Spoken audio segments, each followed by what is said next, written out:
You are lying in the dark and there it is again. That scene, that conversation, that specific moment from 5 years ago when you should have said something, but you stayed silent. Or that moment you spoke and you wish you hadn't. It plays on the ceiling like a movie projector that won't turn off.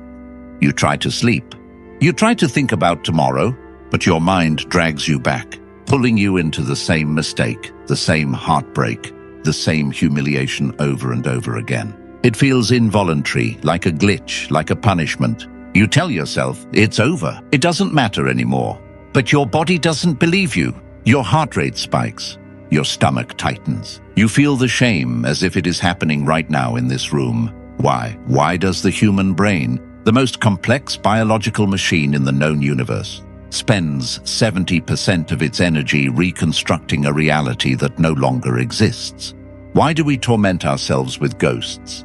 Most people will tell you it's unresolved trauma. They will tell you to let it go as if you were holding a heavy bag you could just drop. They are wrong. You are not holding the bag. You are inside the bag. The truth is much darker. Your brain is not trapped in the past because it is broken. It is trapped in the past because it is addicted. You are not a victim of your memories. You are a willing prisoner. And the reason you cannot escape is that deep down a part of you, a primal, terrified part of you, prefers the familiar pain you know to the uncertainty you don't. If you are tired of being a time traveler in your own nightmares, listen closely. We are going to deconstruct the prison cell. We are going to look at the machinery of your own mind, the chemical hooks, and the psychological lies that keep you chained to a version of yourself that is already gone. This is not about healing. This is about a deep reset of the mind. Let's begin with a brutal reality check. The brain does not care about your happiness. It does not care about your peace, your fulfillment, or your best life. The brain cares about one thing: survival. And to a survival machine, the most dangerous thing in the world is the unknown. The unknown is where the risks live. The unknown is where the terrain shifts. The unknown is where everything becomes uncertain. So, the brain prioritizes one thing above all else: certainty. And here is the paradox. The past, no matter how painful, no matter how traumatic, is certain. You survived it. You are here. Therefore, to your primitive brain, the past is safe. Even if it was miserable, even if it was emotionally damaging, even if it changed you, the fact that you are breathing means that the strategy of living through that worked. So when you think about the future, a future where you are confident, a future where you take risks, a future where you let go of that old identity, your brain panics. It sees the void. It sees a lack of data. It screams abort. And to save you from the uncertainty of the future, it retreats into the certainty of the past. It pulls up the old files. It replays the old trauma, not to hurt you, but to anchor you. It is saying, stay here. We know the layout of this prison. We know where the walls are. We know how to survive the pain here. Do not go outside. This is why people stay in jobs they hate. This is why they return to partners who emotionally drain them. This is why you replay your failures. You are choosing familiar pain over unfamiliar freedom. Your brain is a prediction engine. It is constantly trying to guess what happens next. If you step into a new identity, it cannot predict the outcome. That causes anxiety. So to lower the anxiety, it forces you to project the past onto the present. It overlays the face of your critical father onto your boss. It overlays the rejection of your first love onto your new partner. It turns the present moment into a simulation of the past so that it can feel familiar. You are not living in 2026. You are living in a simulation constructed from the debris of 2014. Recognize this sensation. When you feel that pull to ruminate, to obsess over what is gone, understand that it is not a sign that you are broken. It is a sign that you are scared. You are terrified of who you would be without that pain. Because if you let go of the past, who are you? If you stop being the victim of that betrayal, if you stop being the failure who messed up that opportunity, you become a blank slate, and nothing terrifies the ego more than a blank slate. Here is the second lock on the cage. You think you are remembering the truth. You aren't. Memory is not a video recording. It is not a hard drive where you store files and retrieve them exactly as they were. Memory is a creative act. It is a reconstruction. Every time you recall a memory, you are not taking it off the shelf. You are rebuilding it from scratch. You are the director, the editor, and the actor in a play that changes every single time you perform it. Neuroscience tells us that every time you access a memory, you alter it. You inject your current mood, your current beliefs, and your current bias into the scene. If you are depressed today, you will rewrite your childhood to look darker. If you are feeling insecure, you will edit that conversation from last week to make yourself look more awkward than you actually were. You are not remembering the past. You are remembering the last time you remembered it. It is a copy of a copy of a copy. By the time you look at it today, the image is distorted. It is grain. It is noise. But you treat it like gospel. You base your entire self-worth on a story that is largely fiction.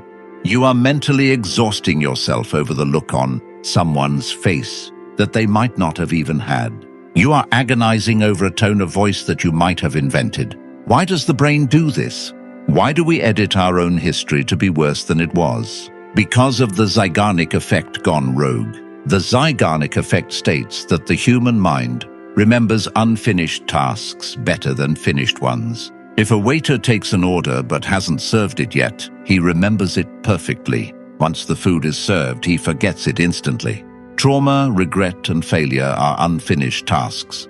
They are open loops. The brain hates open loops. It wants resolution. It wants to fix the ending. So it replays the scene. It says, let's run the simulation again. Maybe this time we can figure out what we did wrong. Maybe this time we can win the argument. Maybe this time we can save the relationship. You lie in bed at 3 a.m., replaying old memories, trying to win a battle that ended 10 years ago. You are trying to close the loop, but you can't because the other person isn't there. The context is gone. The version of you that existed then is gone. You are replaying shadows.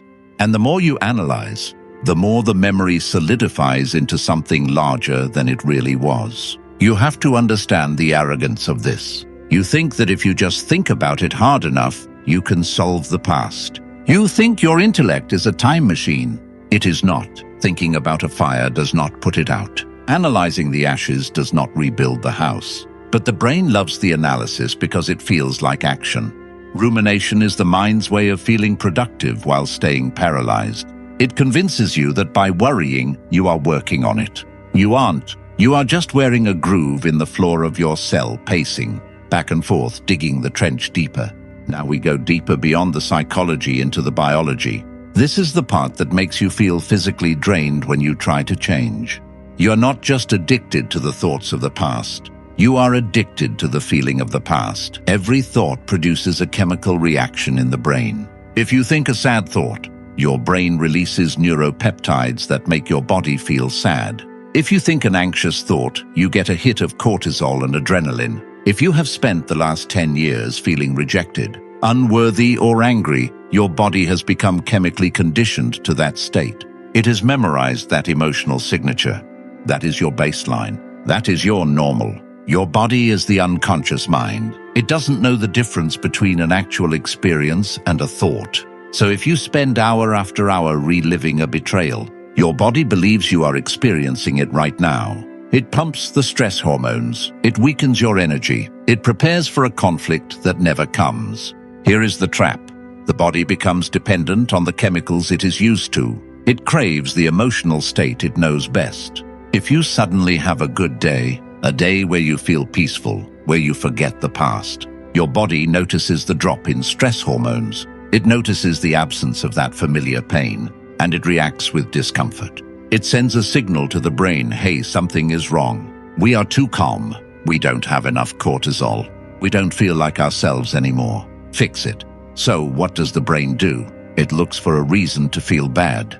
It scans your memory bank for a painful image. It brings up that thing your ex said. It reminds you of your biggest failure. Boom, you feel the chest tighten. You feel the stomach drop.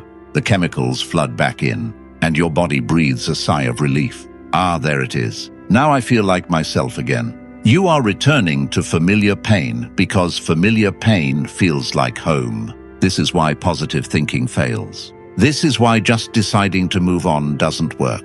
You are fighting a biochemical attachment with a conscious thought. That is like trying to stop a severe addiction by just deciding not to want it. The body is stronger than the mind. Until you break the chemical attachment to your own suffering, you will always be pulled back. You will self-sabotage happiness because happiness feels unfamiliar. You will damage new relationships because they don't give you the emotional intensity of the toxic ones you are used to.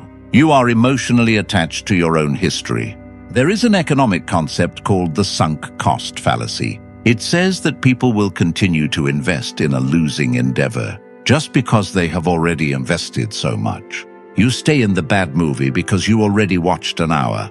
You keep fixing the broken car because you already spent $2,000 on it. We do this with our identity. You have spent years building a story about who you are. I am the one who was abandoned. I am the one who always fails. I am the misunderstood genius. You have invested tears, time, and energy into this narrative. It is a tragic story, yes, but it is your story. It gives you a sense of definition. It explains why you are where you are. If you let go of the past, you have to admit that all that suffering was for nothing. You have to admit that you wasted years being angry at someone who didn't care. You have to admit that the grudge you held didn't punish them. It only damaged you. That is a painful realization. It is a blow to the ego. The ego would rather be right and miserable than wrong and free. So you cling to the past to validate your pain. You keep the wound open to prove that you were hurt.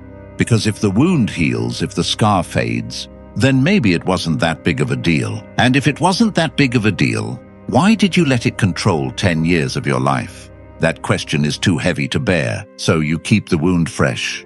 You keep revisiting the story again and again to anyone who will listen, seeking validation for a pain that belongs to another chapter of your life. You are using the past as a shield. As long as you are a victim of the past, you don't have to be responsible for the present. I can't succeed because of what happened to me. I can't trust because of what they did. I can't be happy because I have trauma. These are true statements, but they are also convenient ones. They absolve you of the duty to act. They allow you to sit in the passenger seat of your own life and point at the rear view mirror as the reason you aren't driving. It is a dark comfort. It is a heavy blanket that keeps you safe, but also keeps you trapped. Let's look at the philosophy of time. Where is the past? Point to it. Can you show it to me? Can you put it in a box? Can you touch it? No, the past does not exist in the physical world. It leaves traces, ruins, scars, written records. But the events themselves are gone. They have vanished into the ether. The only place the past exists is in the electrical firing of your neurons right now. You are bringing old memories back to life every single second. You are revisiting old ghosts. When you refuse to let go, you are violating the fundamental law of the universe, impermanence. Everything in nature flows. Rivers flow. Seasons change. Cells die and are reborn. Nothing stays the same except you. You are trying to be a stone in a river. You are trying to freeze time. You are trying to make a moment eternal, and the universe punishes stagnation. That is why it hurts. The pain you feel is the friction of the universe, trying to move you forward while you dig your heels into the ground. The depression, the anxiety, the heaviness, that is the weight of the water piling up against the dam you have built. If you just let go, the current would carry you. But you are terrified of the current. You think the past defines you. You think you are the sum of your memories. But if you had amnesia tomorrow, if you woke up with no memory of your name, your history, your trauma, would you still exist? Yes, you would be there breathing, feeling, perceiving.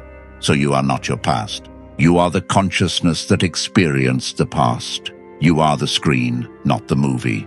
But you have watched the movie so many times that you think you are the movie. You have merged with the plot. You have forgotten that you can walk out of the theater. To escape the trap, you must understand a fundamental principle of biology. Necrosis, tissue death. When a cell is damaged beyond repair, the body does not try to fix it. It isolates it. It cuts off the blood supply. It allows the tissue to die so that the rest of the organism can live. If the body refuses to let the damaged tissue go, it spreads through the system. It drains the host. You are walking around with emotional weight from the past. You are trying to heal a version of yourself that no longer exists. You are trying to revive the relationship that ended 3 years ago. You are trying to fix the reputation you lost in high school. You are pumping energy into something that already belongs to the past. The first step of the cure is the most difficult. You must perform the separation. You have to look at that past version of yourself, the one who was naive, the one who was weak, the one who made the mistake. And you have to let them go. This is not a metaphor. I want you to visualize it. That person who existed in 2018, they are not you. They share your name. They share your DNA, but they are a different entity. They had a different brain, different neural pathways, different beliefs. They did the best they could with the limited awareness they had at the time, and that version of them is gone. The pain you feel is you dragging their memory around, trying to breathe life back into it. Stop. Let that version stay in the past. This is the psychological concept of temporal distancing. You must sever the emotional attachment. When you look back at a memory, you must switch your perspective from participant to observer. Stop looking through your own eyes in the memory. Zoom out. Look at that younger version of yourself from the corner of the room. See them as a stranger. See them as a child who didn't know the stove was hot. You don't hate a child for burning their hand. You don't punish them for 10 years. You feel pity. You feel detachment. You say, that was a painful lesson. And you walk away. You must hold a farewell for who you used to be. Grieve them. Cry for them. Acknowledge that they were hurt and then let them rest. You cannot be reborn if you refuse to change. Here is why most people fail to let go. They create a vacuum. They say, I am going to stop thinking about my ex. I am going to stop thinking about my failure. But the brain abhors a vacuum. If you dig a hole and don't fill it, it fills with dirt. If you empty your mind of the past, but don't fill it with a compelling future, the past rushes back in. It is simple physics. You cannot remove a thought. You can only replace it. The reason your brain is obsessed with the past is that your future is weak. Your future is vague. Your future is foggy. You have no clear vision of who you are becoming, so your brain defaults to who you were. You need a future that is more emotionally engaging than your past. You need a vision of yourself that is so demanding, so exciting, or so meaningful that your brain has to focus on it to survive. Look at high-level athletes. Look at special forces operators. Look at obsessional artists.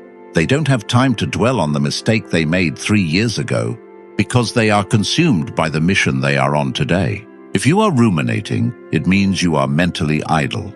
That sounds insulting. Good.